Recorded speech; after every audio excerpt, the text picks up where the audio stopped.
PCR, reação em cadeia da polimerase. É um método de análise que consiste na análise de cópias de moléculas de DNA copiadas por meio de uma enzima do tipo DNA polimerase. A letra Q se refere a quantitativo.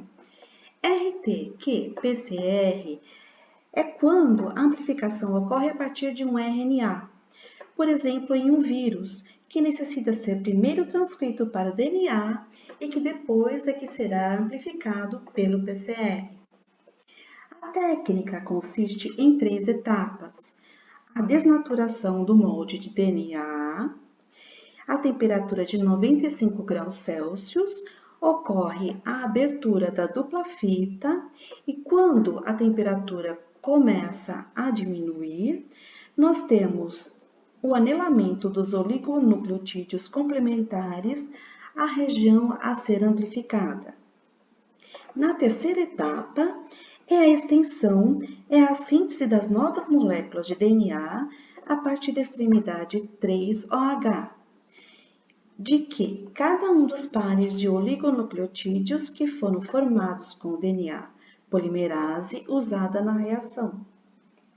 Ao lado temos a transcrição reversa, em que em cada poço da placa de poços é colocado um primer, enzima de transcrição, reversa, por exemplo, proveniente de um vírus como um HIV, oligonucleotídeos, NDP, água, tampão e RNA. Com a mudança de temperatura, ocorre a transcrição reversa e a formação do DNA. Esse DNA é uma fita híbrida. Uma parte temos DNA, a outra parte é RNA. Quando houver um novo ciclo de mudança de temperatura, a parte da fita que tem DNA, ela será amplificada. A parte que tem só o RNA não será amplificada. Para a quantificação em tempo real, é usada marcadores de fluorescência.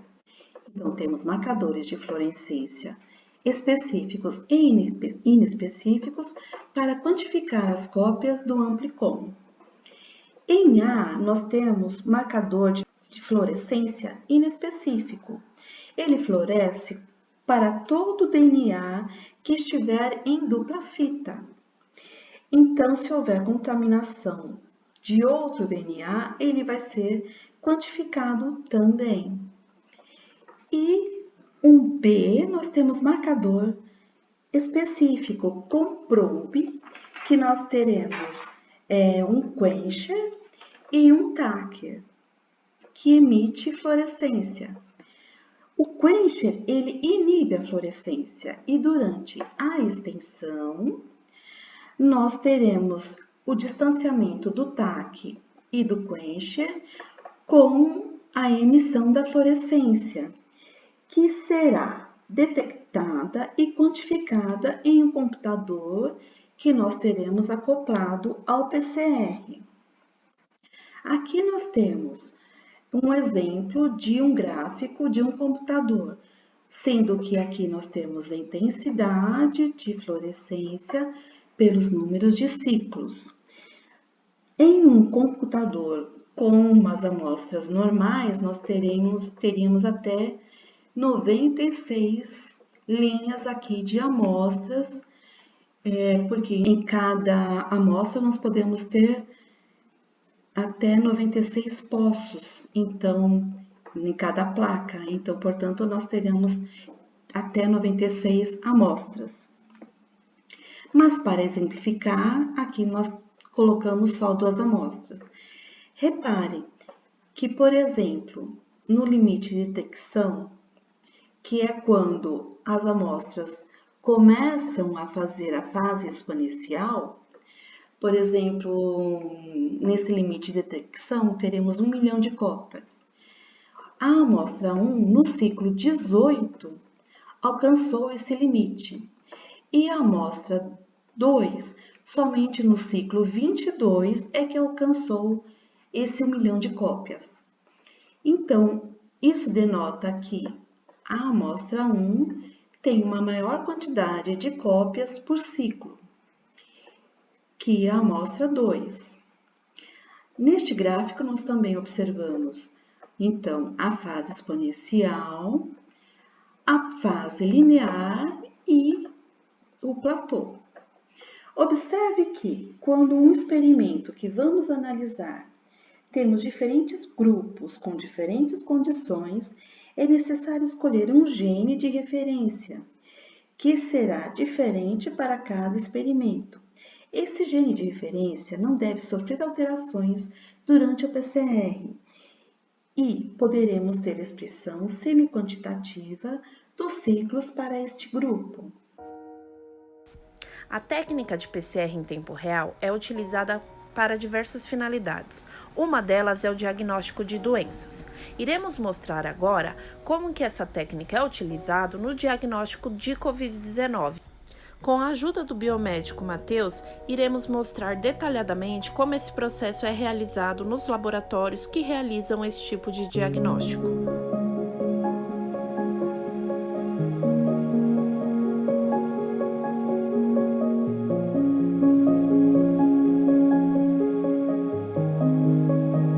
A gente trabalha aqui no diagnóstico do coronavírus com amostras de suave ou de aspirado brônquico. Suave é o suave nasofaríngeo, então são 2 cotonetes. Esse meio aqui é uma solução salina, né? Uma solução fisiológica, e também pode ser um meio de cultura para preservação do vírus. Um deles é o nasal, vai ser inserido nas narinas do indivíduo, e o outro na garganta, na região das amígdalas. Então a gente trabalha tanto com o suave quanto o aspirado brônquico. O tubo se chama bronquinho, né? E tem essa mangueira aqui, por meio da sucção ali da traqueia, eles conseguem esse aspirado aqui. Então, nesse material aqui, que é a solução salina com o suave inserido nela, ou no aspirado brônquico, a gente consegue detectar a presença do vírus, caso haja.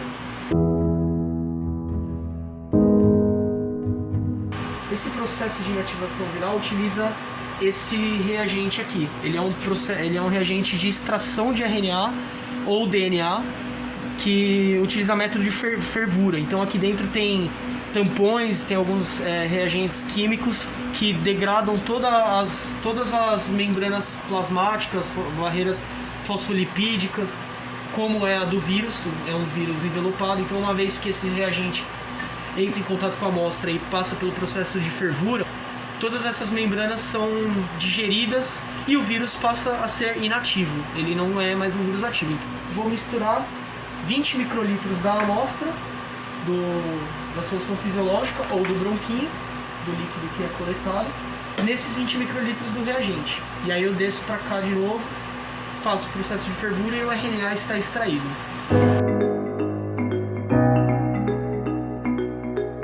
Os reagentes que a gente utiliza para fazer a reação, que a gente mais usa nesse momento, é esse aqui, que é o Superscript 3 Platinum One Step qRT-PCR System. Esse kit aqui, ele permite a realização da amplificação do meu material utilizando sondas que a gente desenha, né? Sondas que a gente manda fazer. Isso depois de sintetizar o cDNA. Então os reagentes são o seguinte: a gente tem aqui as enzimas. Aqui esse mix aqui contém as 2 enzimas necessárias para a reação acontecer, que no caso é a transcriptase reversa, que vai fazer o cDNA no início da reação, e depois nas próximas steps todas tem a outra enzima, que é a TAC polimerase, que é a que vai fazer a amplificação dos fragmentos específicos que eu seleciono com os meus primers. Então os primers, essa reação é uma reação multiplex, significa que eu amplifico mais de uma região por amplificação, né, por reação. Uma mesma reação vai amplificar, neste caso, 2 sequências diferentes do vírus. Portanto, eu uso 2 pares de primers diferentes e 2 sondas diferentes, que no caso são um fragmento do gene RDRP, que o vírus carrega, e um fragmento do gene E, que são proteínas virais, né? O RDRP é uma replicase viral e o E é uma proteína estrutural do vírus. Então eu tenho os primers do RDRP sendo um forward e um reverse, isso porque cada um vai pegar em uma das duplas fitas do DNA, que vai ser sintetizado no one step, né, com a enzima transcriptase reverse. O mesmo para o E, um forward e um reverse. E além disso eu tenho as sondas no caso são fragmentos de DNA também que vão se anelar no meio da região específica selecionada pelos primers. Então dentro do gene RDRP, por exemplo, os primers vão se anelar ali e a sonda vai se anelar no meio.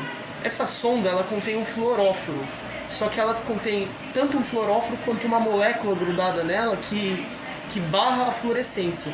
Mas quando ela se liga no DNA e a TAC polimerase passa para fazer a extensão, ou seja, a cópia do DNA em cada ciclo da máquina, ela libera a fluorescência e a máquina consegue captar essa fluorescência. Quem faz isso é a sonda. Então os primers selecionam a região que eu estou amplificando, no caso é um fragmento dentro do gene RDRP e um fragmento dentro do GNN, e as sondas vão se anelar no meio desse fragmento e essas fluorescências vão ser emitidas caso haja essas sequências, ou seja, se o paciente tem o vírus,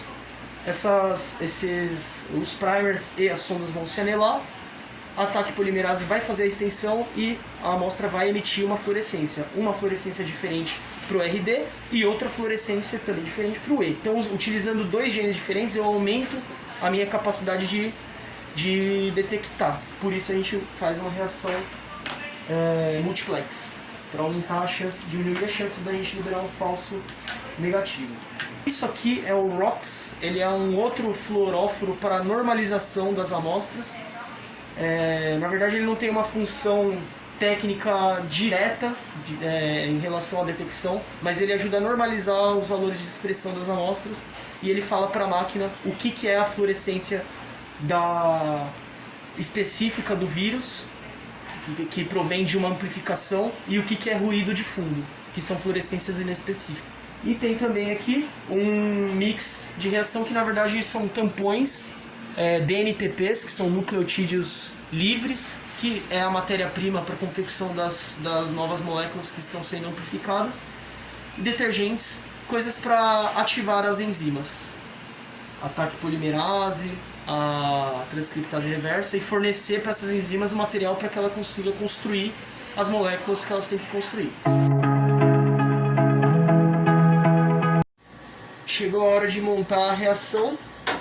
Então eu vou começar preparando o meu mix que eu falei para vocês aqui, seguindo os volumes da tabela que eu acabei de montar.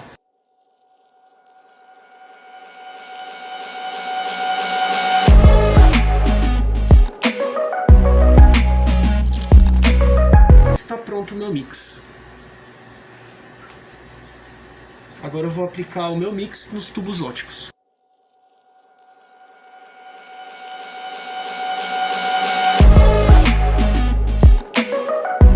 E agora as amostras.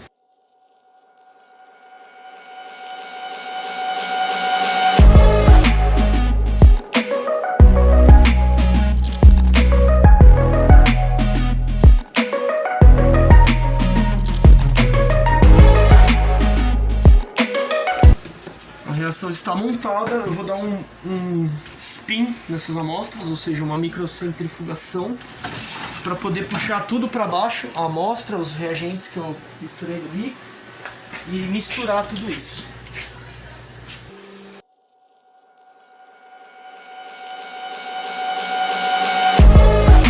E agora eu vou colocar na máquina.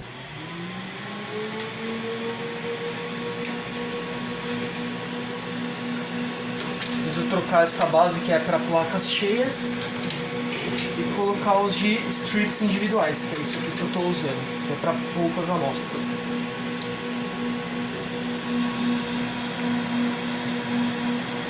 Coloco numa posição aqui conhecida, que é igual ao que eu fiz no mapa, porque agora você está no software, onde está cada amostra, quem é cada amostra, para depois de 1 hora e 15 minutos, quando a reação estiver pronta, eu ver se teve emissão de fluorescência ou não em cada um dos poços. Se tiver emissão de fluorescência de pelo menos uma das duas sondas que eu coloquei no Master Mix, a amostra é positiva. Caso não haja, é uma amostra negativa. E no Run Method eu falo para a máquina quais são as temperaturas e o tempo em cada temperatura que a máquina vai fazer. A máquina vai começar aquecendo 50 graus por 15 minutos. Esse estágio de aquecimento é para síntese de cDNA. É aqui que vai acontecer a atividade da transcrição reversa.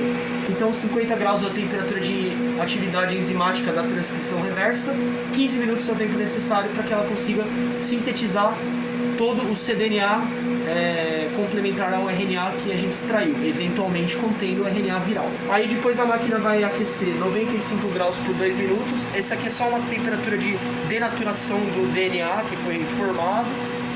E aí ela vai começar a ciclagem, estágio de ciclagem. Ela vai repetir 40 vezes esses ciclos aqui. 95 graus por 15 segundos, 60 graus por 30 segundos. O que acontece aqui, né? Aqui tem 3 temperaturas importantes nesse processo. Começando por 95 graus é a temperatura de denaturação, ou seja, tudo que está em dupla fita vai ser aberto. 95 graus, por ser uma temperatura elevada, rompe as fontes de hidrogênio que segura as duas fitas do DNA. A máquina resfria para 60 graus. Em 60 graus é a temperatura de anelamento dos primers. Então os primers do RBRP e do E, caso tenha RNA viral, eles vão se anelar naquelas regiões específicas do RNA do vírus e a sonda também. E aí a máquina vai voltar a aquecer, porque ela vai repetir isso 40 vezes. Quando ela voltar a aquecer de 60 graus para 95, no meio do caminho ela vai passar por 72 graus. Em torno de 72 graus é a temperatura de ação enzimática da TAC polimerase, que é a enzima que faz a amplificação dos fragmentos virais, caso tenha ocorrido o anelamento de primers ali, caso tenha RNA viral. Se tem o RNA viral em uma das amostras, os primers vão anelar ali a 60 graus e a 72 graus a enzima vai reconhecer a ligação desses primers e estender, ou seja, fazer a sequência daquele DNA, ou seja, as duas fitas simples que estavam desnaturadas passaram a ser duas dupla fita. E isso vai ocorrer 40 vezes. Ou seja, cada ciclo que se passa, a quantidade de fitas do ciclo anterior dobra. Então, se eu começo com uma fita de RNA viral, no segundo ciclo eu vou ter 2, no terceiro 4, no quarto 8, 16, 32, ou seja, é um crescimento exponencial. E cada cópia está emitindo fluorescência. Então, chega uma hora que tem tanta cópia que a máquina começa a detectar essa fluorescência e consegue quantificar isso. E depois de 40 ciclos ela vai determinar quanto de fluorescência tem ali. Se houver a fluorescência, pouca ou muito, significa que a amostra é positiva. Se não houver fluorescência nenhuma, significa que a amostra é negativa. Então é assim que a gente interpreta. Passou-se 1 hora e 15 minutos da reação e agora a gente consegue analisar o resultado aqui e ver quem é positivo e quem é negativo. Então eu tenho 8 amostras, um controle positivo e um controle negativo. Como vocês podem ver, o resultado é demonstrado na forma de gráfico. Existem duas formas de analisar o resultado. Uma delas é pelo Amplification Plot, que mostra curvas de amplificação como esta aqui, que significa que a amostra subiu, ou seja, ela é positiva, e o Multi-Component Plot, que é uma forma de avaliar a fluorescência em si. Então a gente vai ver amostra por amostra, né? Esta amostra é negativa, uma vez que não tem nenhuma curva de amplificação, tanto aqui quanto no Multi-Component Plot, ó, vocês podem ver as fluorescências. A linha azul é a fluorescência FAN, que é a fluorescência referente ao gene RBRP. A fluorescência verde aqui, essa linha verde é da fluorescência VIP, que é do gene E. Nenhuma das duas subiu. O ROX ele nunca vai subir, ele é só um normalizador, né? Aqui nesse caso ele não sobe, porque ele é uma referência passiva, ele é uma fluorescência para normalização. E agora a gente vai ver a amostra por amostra. Ó. Essa é negativa, negativa, negativa, negativa, negativa, negativa, negativa e negativa. Nenhuma delas subiu, tanto aqui quanto no Amplification Plot. Então, das 8 amostras, todas são negativas. Vamos ver os controles agora. O branco não subiu, nem aqui, nem no Multi-Component Plot. E o controle positivo, esse sim subiu. E ele tem duas curvas, porque uma é referente ao gene RDRP e outra ao gene E. E agora a gente vai ver no multicomponente plot. Olha só, o FAN, que é o azul, é do gene RDRP, ele subiu, e o VIC, que é o verdinho, também subiu. O ROX ele mantém estável porque ele é só para normalização. Então a reação deu certo, uma vez que os controles corresponderam àquilo que a gente espera, que é o branco não subir nada, e o controle positivo subiu as duas fluorescências. As amostras não subiram nenhuma, portanto, todas negativas. E agora eu vou passar esses resultados para o sistema, falando que esses pacientes não têm corona.